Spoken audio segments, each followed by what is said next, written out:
How to fix Telegram download problem and then fix this downloading issue.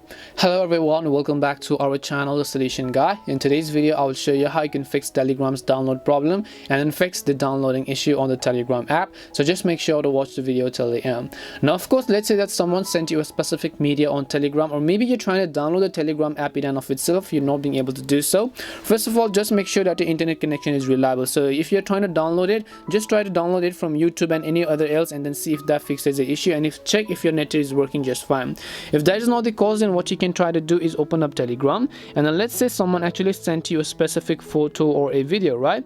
So if someone sent you a photo or a video and then you're not being able to download it, well, first of all, what you need to do is just tap on the three dots and then you should be able to download that specific video. So right over here you can see different type of videos. If it's a photo that you want, then you can tap on the three dots. You can select the option called save to gallery. So basically you have to tap on the three dots and then choose the option called download or save to gallery. That should definitely solve your problem.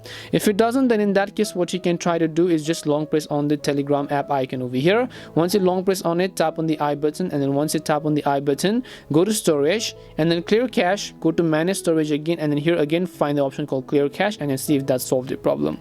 If it doesn't, then you can come back to your Telegram app store and then check whether or not the Telegram app has an update. If it does, then make sure to update the app to the latest version. What updating this is going to get rid of most of the bugs and errors that existed in the previous version. Hope this video helped you solve your problem. If it did help solve your problem, then make sure to leave a like and subscribe to our channel. If you have got any more questions, then feel free to leave them down. Thank you very much for watching and see you soon in our next video.